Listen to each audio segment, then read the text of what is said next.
오늘도 수요예배로 만나게 돼서 하나님께 진심으로 감사드립니다. 우리 같이 기도하고 말씀 나누겠습니다. 살아계신 하나님 감사합니다. 이 시간 하나님의 음성을 들으며 하나님의 말씀을 통해 우리의 올바른 기도, 올바른 신앙생활을 발견해 나갈 수 있도록 축복하여 주시옵소서.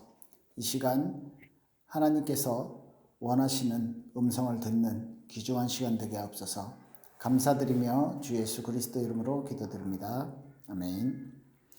네, 다니엘서 2장 17절에서 19절 말씀 같이 봅니다. 다니엘서 2장 17절에서 19절입니다.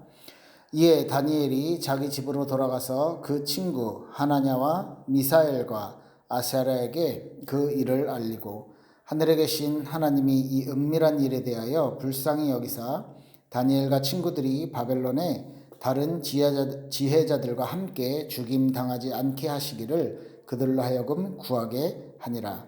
이에 은밀한 것이 밤에 환상으로 다니엘에게 나타나 보임에 다니엘이 하늘에 계신 하나님을 찬송하니라. 아멘.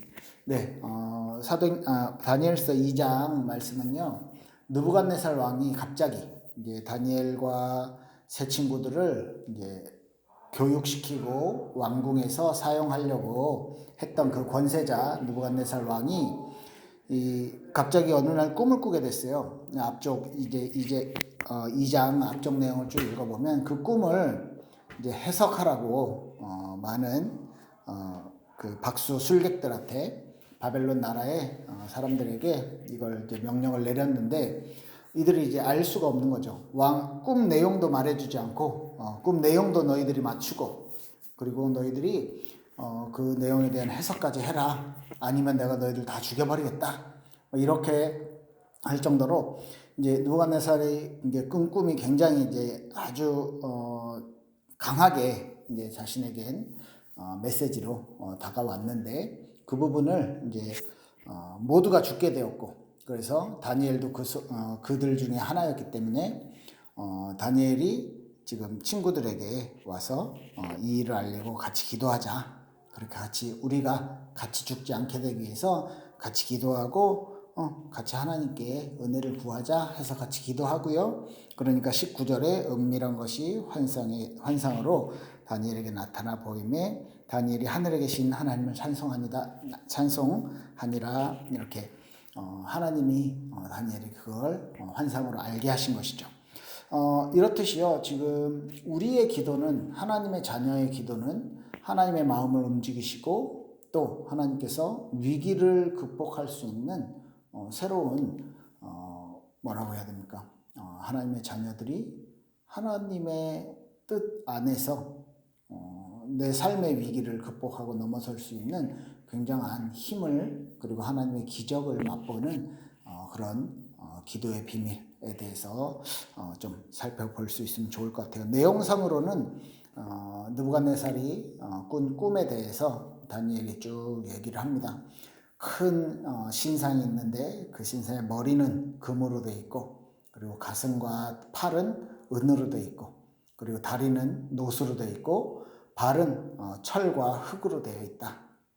이게 무슨 뜻이냐면 지금 느부갓네살 왕 바벨론 나라는 머리 금으로 된 머리고 그 후에는 은으로 된 바벨론보다 조금 못한 나라.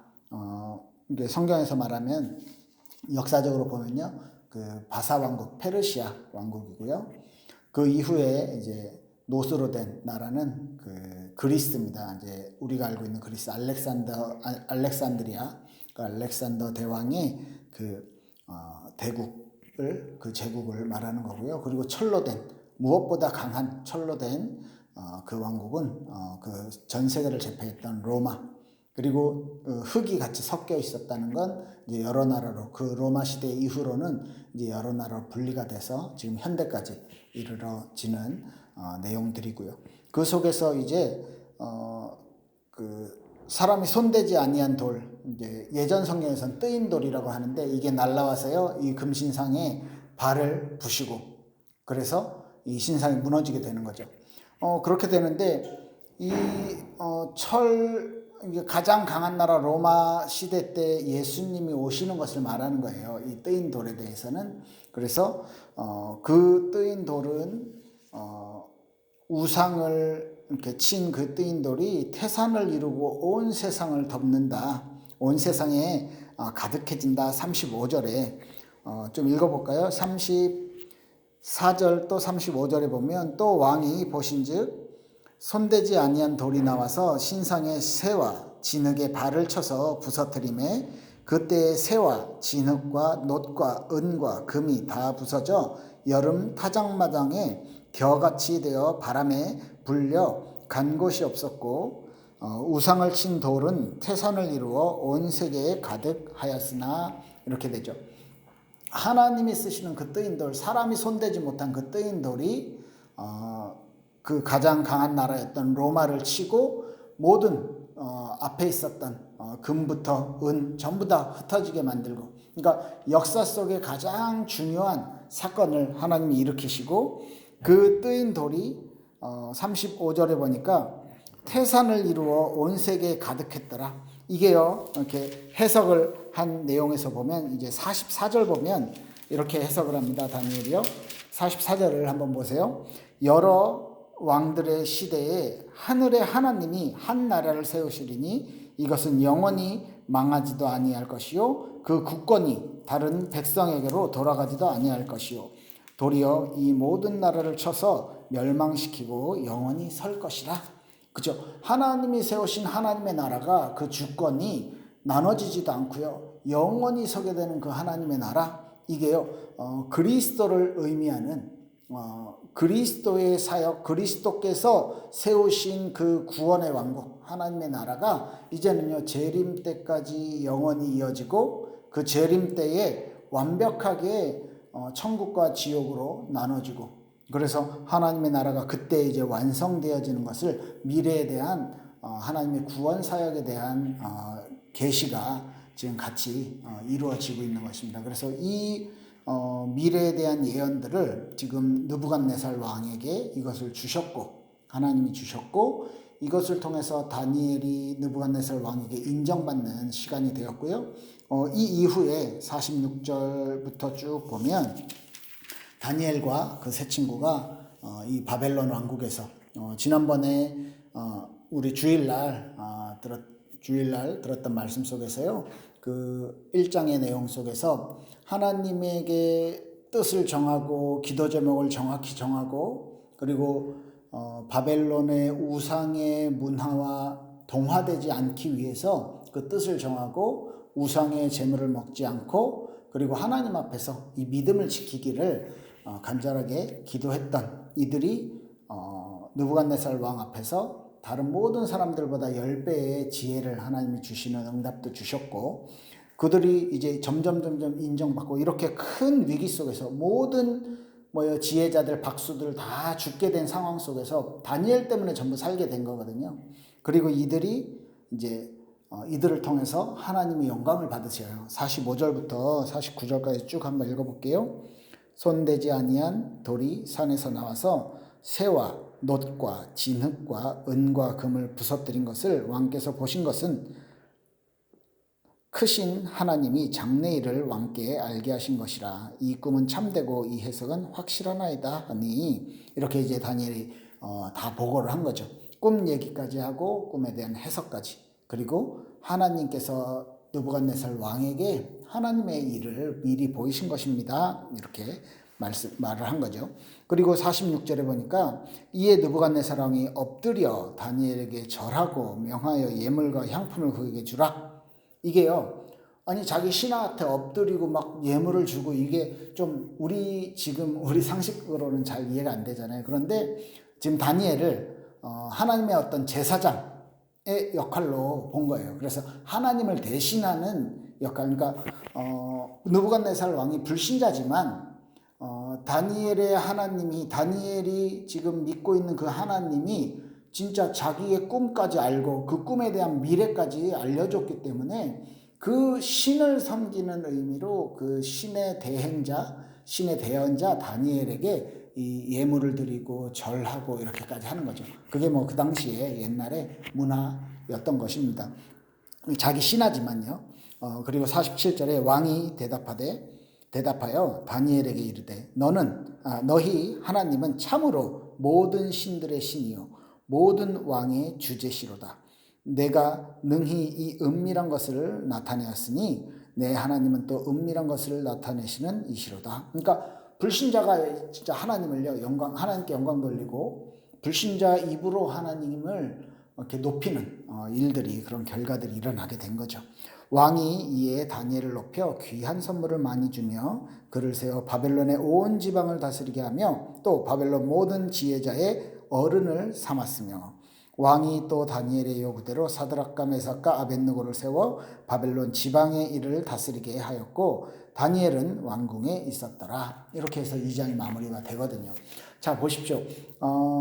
올바른 기도를 했어요. 왜? 하나님의 자녀들이 지금 외부적인 일 때문에 다 죽임을 당하게 됐어요. 그때 다니엘이 친구들과 함께 모여서 기도했죠. 뭐라고요? 하나님, 우리가 지금 억울한 일로 죽게 되었습니다. 우리가 함께 죽지 않을 수 있도록 우리에게 이 문제를 해결해 나갈 수 있는 지혜와 계시를 주세요 라는 기도를 한 거예요.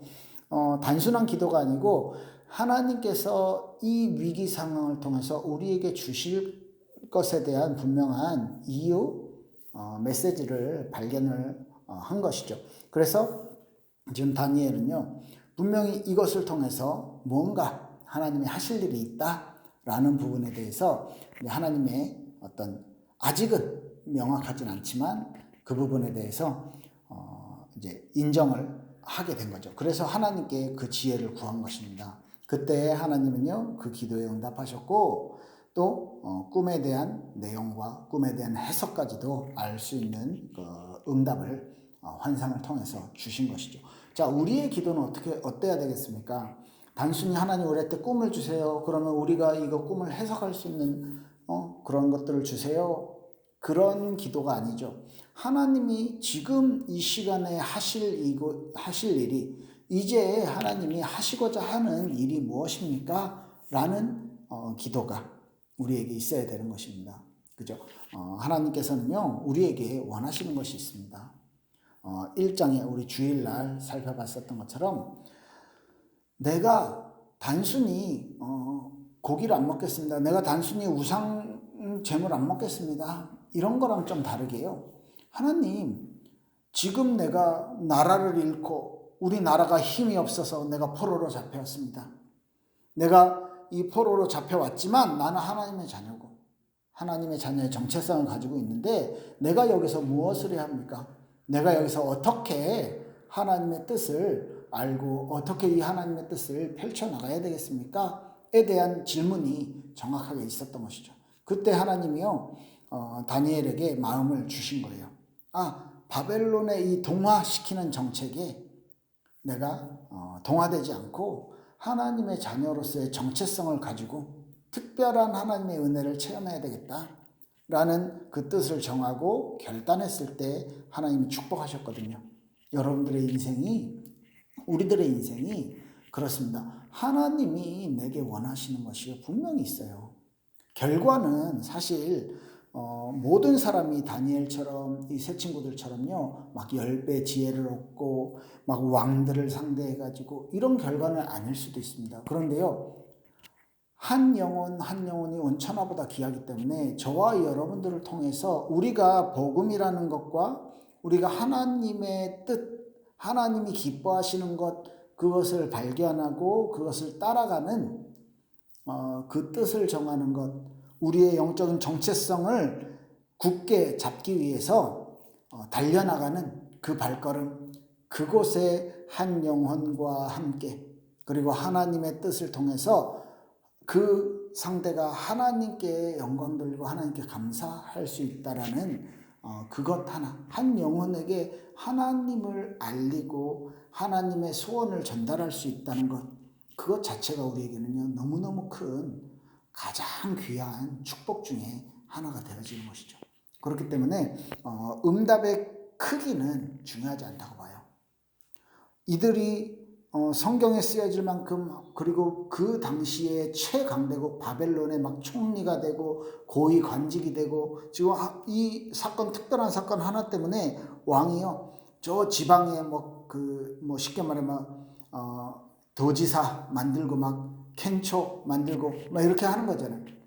근데 그런 일들이 안 일어난다 할지라도 하나님께서는 저와 여러분들의 현장에 한 영혼이 나를 통해서 복음을 알게 되고, 한 영혼이 나의 기도를, 절실한 기도와 하나님 앞에서 언약 잡은 기도를 통해서 한 영혼 한 영혼과의 만남, 내가 그것을 통해 그것 때문에 영적인 싸움을 싸우고 나 자신을 하나님 앞에 엎드리게 하고 하는 그 모든 신앙생활의 과정을 통해서 하나님께서요 우리를 아주 기쁜 길로, 명확한 길로 인도하시고 있다는 것입니다. 그래서 결론적으로 저는 다니엘서의 어떤 성공, 다니엘서의 이 사람들의, 다니엘과 세 친구들의 어떤 응답, 이게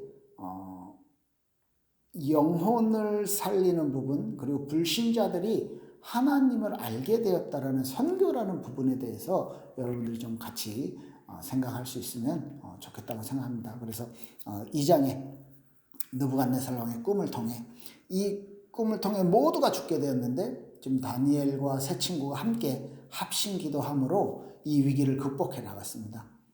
저와 여러분들이요 지금 현장에서 우리 멀리 떨어져 있는 것, 딱히 그것뿐만 아니고 우리의 인생의 모든 과정들 속에서 하나님께서 우리에게 무릎 꿇기를 원하시고 하나님께서 우리에게 기도하기를 원하시는 부분이 있습니다. 그것을 발견하고 지난주 주일 말씀처럼 뜻을 정하는데 단순히 내가 이렇게 열심을 내겠습니다가 아니고 하나님이 내게 원하시는 그 과정이 무엇일까를 찾아가는 그 뜻을 정하는 응답, 그죠? 정확히 언약을 붙잡는, 그리고 그 언약을 붙잡고 오늘의 나의 삶을 하나님 앞에 무릎 꿇게 하는 기도의 비밀, 오늘 수요예배를 통해서 생각해 보시고 또 은혜 누리시기 바랍니다. 우리 기도하겠습니다. 하나님 감사합니다. 우리에게 주신 은혜가, 우리에게 주신 이 구원의 축복이 가치 있게 누려지게 하여 주시옵소서.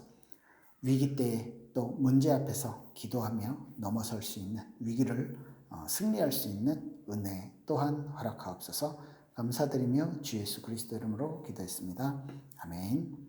네, 감사합니다. 우리 주일 예배를 통해 또 만나 뵙겠습니다.